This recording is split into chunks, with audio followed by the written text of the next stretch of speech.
J'ai entre les mains ce téléphone à moins de 400 € qui veut ne ressembler à aucun autre, mais est-ce que ça en fait un téléphone que je dois vous recommander pour autant? Salut, c'est Mathieu de Rester Connecté et j'ai passé maintenant un bon mois avec le Nothing Phone 2A et j'ai des choses à dire à son sujet.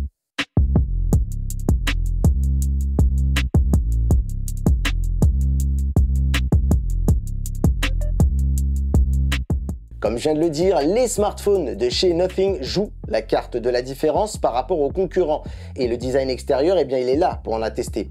On a donc ce dos qui laisse entrevoir son système de LED et le motif sur la partie inférieure qui a été inspiré du plan de métro de New York de Massimo Vignelli. Moins de 400 € oblige, on est sur un revêtement en plastique, mais le tout est bien fini, même si ça prend pas mal les traces de doigts. J'ai le modèle noir qui conviendra aux personnes qui souhaitent un smartphone qui continue de se démarquer, mais le fait avec plus de discrétion. Si tu souhaites clairement attirer l'attention, il y a le modèle blanc et surtout le Special Edition qui seront les plus tape à l'œil. Ces deux derniers sont clairement des modèles qui vont diviser, certains vont adorer et d'autres détesteront. Je vous rappelle qu'on est sur un smartphone à moins de 400 €, donc si vous pensez que le cadre est en métal, eh ben vous pouvez cesser de le croire, c'est aussi du plastique. Seuls les boutons ont bénéficié d'un matériau plus noble. La face avant est pour moi une réussite. Alors oui, c'est sûr, il y a des bords plutôt épais, mais le fait qu'il soit parfaitement symétrique rend le tout finalement plutôt satisfaisant à regarder. J'apprécie les angles arrondis et son épaisseur qui font qu'il est agréable à prendre en main,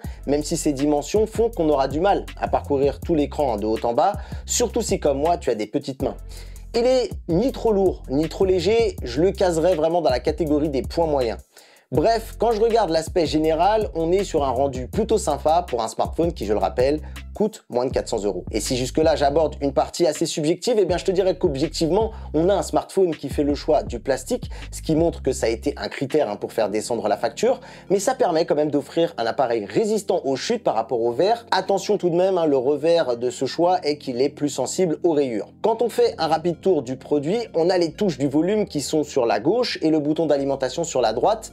Tout est facilement accessible, mais ce choix fait qu'il m'est arrivé de temps en temps de faire des captures d'écran inopinées quand je l'attrape. Sur la partie supérieure, on va ne trouver qu'un simple trou pour le micro, et donc sur la partie inférieure, on va retrouver le slot dual SIM, le second micro, le port USB-C et un haut-parleur. Puisque j'en suis à l'évoquer, eh bien le 2A dispose d'un double haut-parleur, puisque le second est logé sur la face avant, tout au-dessus dans la zone de l'écouteur. D'ailleurs, le tout donne un rendu assez puissant et plutôt bien maîtrisé.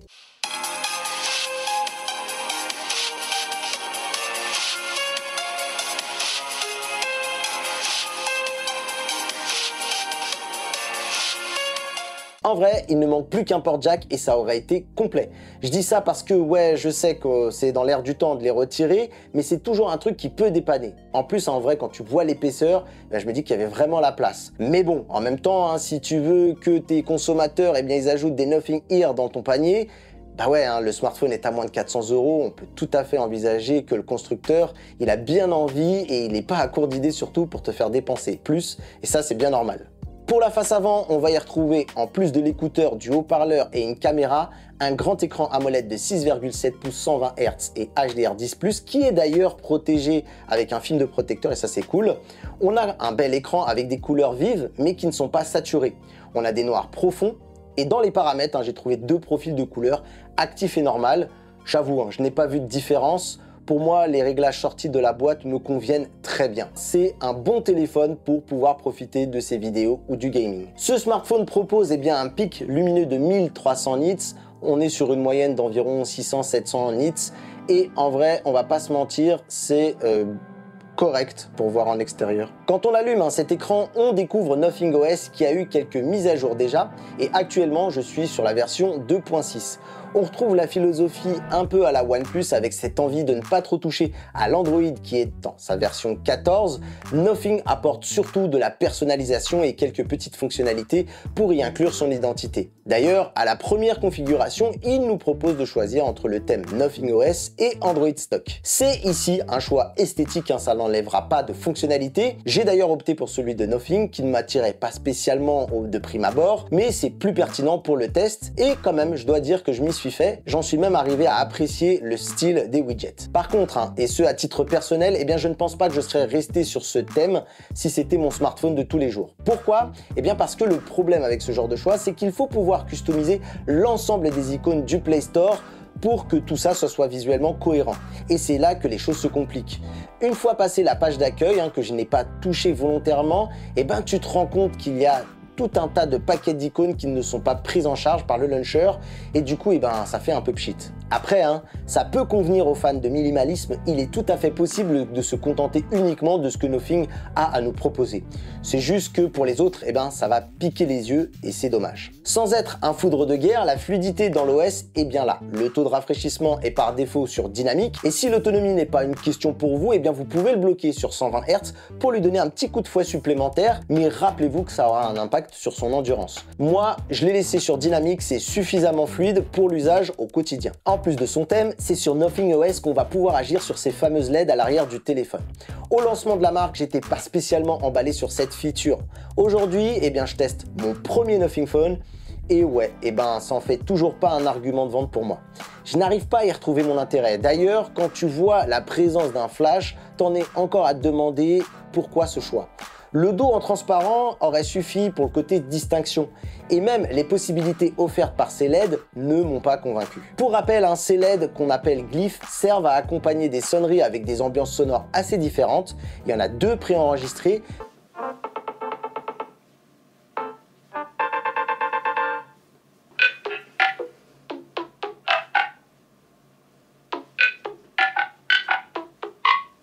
Mais vous pouvez aussi composer les vôtres grâce à une application qui s'appelle Compositeur qui va jouer sur les sons et les lumières.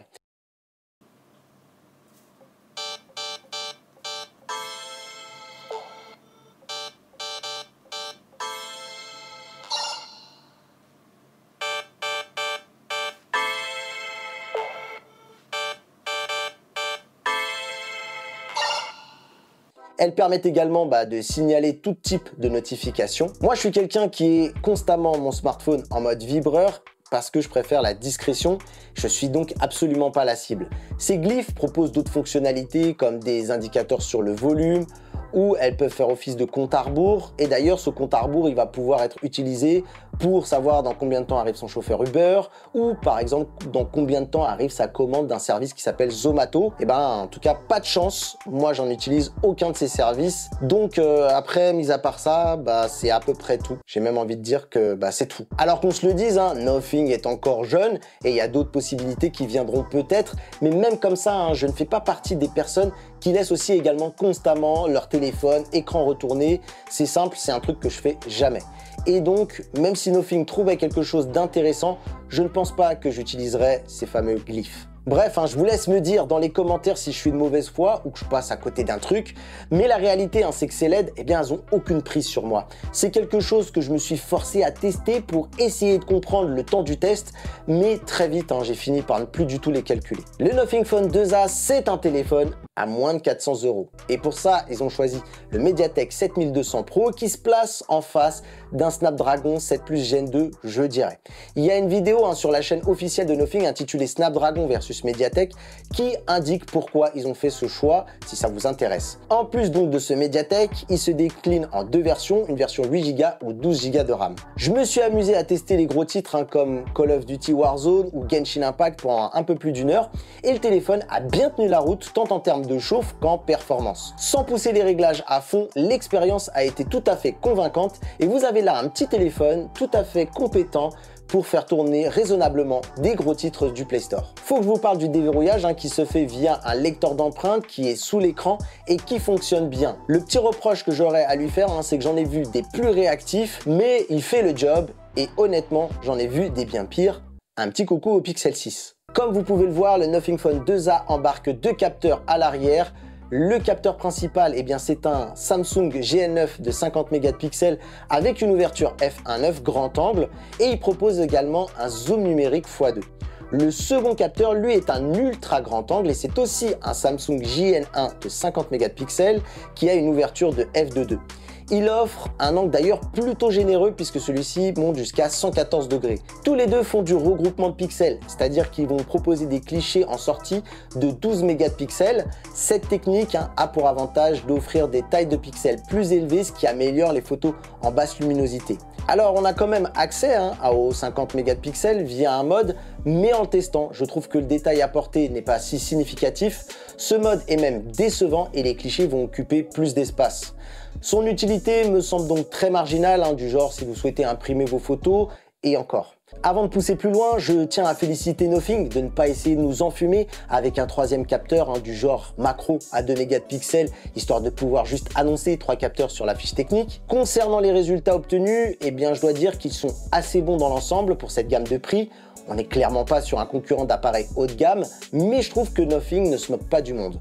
On a un bon niveau de détail, une bonne plage dynamique sur les 2 capteurs. On va se le dire, ce smartphone manque parfois peut-être de constance. Les résultats peuvent varier d'une photo à une autre. Par exemple, si on a une source de lumière au dos du sujet, il va surexposer la photo et estomper les ombres, rendant le cliché parfois un peu fade. Parfois, il galère un peu avec l'autofocus quand l'arrière-plan est trop lumineux. On a un mode portrait, il est plutôt bon, bien maîtrisé car il ne rend pas quelque chose qui fait totalement artificiel et le détourage s'en sort plutôt bien. La caméra ultra grand angle propose de bons clichés même si on peut noter un peu de flou sur les extrémités. Elle a une colorimétrie qui manque parfois de naturel et ajoute une teinte chaude à certains clichés. De nuit, eh bien aussi s'en sort plutôt bien. Le traitement logiciel fait un taf plus que correct pour éviter le bruit. Alors on sent qu'il y a un lissage un peu forcé, mais ça ne se voit pas tant que ça, en tout cas tant qu'on ne cherche pas absolument à voir les défauts. Et du coup en plus si vous regardez la photo sur smartphone, eh ben ça se voit encore moins. Petit conseil, il faut bien prendre son temps quand on prend une photo car en mode nuit, eh bien il essaie de capter plus de lumière et du coup il va garder son capteur ouvert genre pendant 2 ou 3 secondes. Il faut bien rester immobile. Et on peut d'ailleurs remercier une bonne stabilisation qui va vous permettre d'atténuer les micro-mouvements. Un point dont souffrent beaucoup de smartphones qui ne sont pas des hauts de gamme, c'est qu'ils sont sensibles au lens flare. Ça s'explique souvent par l'utilisation de lentilles de moindre qualité et il vaut mieux éviter les fortes sources lumineuses de nuit pour ne pas que vos photos se retrouvent avec ces fameux halos lumineux qui sont assez désagréables. L'ultra grand angle avec son ouverture f2.2 montrera ses limites même s'il m'a plutôt surpris dans le bon sens du terme quand on connaît le tarif de l'appareil. Il propose des photos qui vont être moins vives, mais qui restent tout de même tout à fait exploitables. Concernant la partie vidéo, la qualité globale est bonne. Il peut filmer à 4K 30 images par seconde et à 1080p à 60 images par seconde. La stabilisation, elle est excellente pour cette gamme de prix. Il a un mode action qui permet de filmer avec la caméra ultra grand angle uniquement en 1080p à 30 images par seconde, mais l'image va cropper pour offrir une stabilisation efficace. La caméra avant est un capteur Sony IMX615 de 32 mégapixels avec une ouverture f2.2. Là aussi, on a une caméra qui est très bien pour faire des selfies. Le piqué est bon, même pour de la vidéo en 1080p à 30 images par seconde ou 60 images par seconde. Le mode portrait est pas dégueu pour un smartphone à ce prix-là. C'est vraiment de nuit que tout ça va clairement se gâter. Voici quelques exemples qui montrent que si vous vous précipitez, eh bien vous allez le payer très cher. Avec une batterie de 5000 mAh, une puce gravée en 4 nanomètres, eh bien on se retrouve avec un combo qui permet d'avoir un appareil particulièrement endurant en utilisation normale, c'est-à-dire à des appels, SMS, du Discord, des réseaux sociaux, du YouTube, du GPS. Il peut pratiquement atteindre les 2 jours. Si vous commencez à lui infliger des grosses sessions de jeu, la batterie se videra un peu plus vite, mais en fonction de vos durées, il sera quand même capable de tenir la journée. Il est compatible avec une recharge filaire de 45 watts et Nothing promet une charge complète en seulement 1 heure. Je dis ça parce que le chargeur, il n'est pas fourni dans la boîte, c'est dommage. J'ai testé avec mon chargeur Ugreen de 65 watts et avec 24%, j'ai atteint les 100% on va dire en 50 minutes à peu près. Je pense d'ailleurs que mon chargeur n'est sans doute pas adapté à la charge rapide de ce Nothing Phone 2A ou peut-être Nothing a surévalué la vitesse, mais honnêtement, je pense que je pencherai plutôt pour la première hypothèse. Pour le reste, eh bien, il est Wi-Fi 6 et Bluetooth 5.3. Concernant la partie téléphonie, pas de souci lors de mes appels. J'entends bien mon interlocuteur et il m'entend bien. RAS là-dessus. En conclusion, ce que je peux vous dire, c'est que c'est un bon smartphone pour les gens qui veulent maîtriser leur budget sans de grosses attentes non plus particulières. Le Nothing Phone 2A est un smartphone fluide dans l'ensemble, sans être un foudre de guerre, qui a une bonne autonomie, sans exceller non plus. Il a des solides caméras, que ce soit à l'avant et à l'arrière sans en faire un photophone, mais ça m'a plutôt surpris dans le bon sens. Les LED sont assez gadgets, même si je peux comprendre la démarche pour se démarquer. Il a une connectivité parfois un peu capricieuse et j'ai souffert de quelques instabilités logicielles plutôt rares, mais franchement il y a des mises à jour qui sont venues corriger le tout. Et comme j'ai pu l'expliquer, il n'est pas parfait, mais c'est solide. Moi qui ai l'habitude d'avoir des smartphones haut de gamme, je n'ai pas souffert de grosses frustrations et c'est donc pour moi clairement une réussite. À moins de 400 €, il fait partie des smartphones que je recommande. Ce Nothing Phone 2A possède un rapport qualité-prix qui est quand même bien maîtrisé. Voilà ce que je pouvais vous dire pour ce test. Merci de l'avoir regardé jusque-là. N'hésitez pas à me dire en commentaire ce que vous en avez pensé, ce que vous pensez de ce téléphone. Si vous l'avez, eh bien, n'hésitez pas aussi également à faire votre retour. Si vous avez apprécié le travail, n'hésitez pas à mettre un j'aime, un commentaire aussi pour aider l'algorithme de YouTube. Et n'hésitez pas aussi également, pourquoi pas, à nous rejoindre sur le Discord si vous voulez qu'on en rediscute. On a également les réseaux sociaux qui sont là pour ça si vous n'utilisez pas Discord. On a le bouton rejoindre si vous avez envie de soutenir la chaîne, restez connectés pour continuer comme ça à vous proposer des tests. Moi je vous dis à très bientôt pour une prochaine vidéo, il y a des vidéos qui vont apparaître juste là et là, n'hésitez pas à aller les regarder. À très vite, très bientôt, c'était Mathieu, restez connectés, bye bye.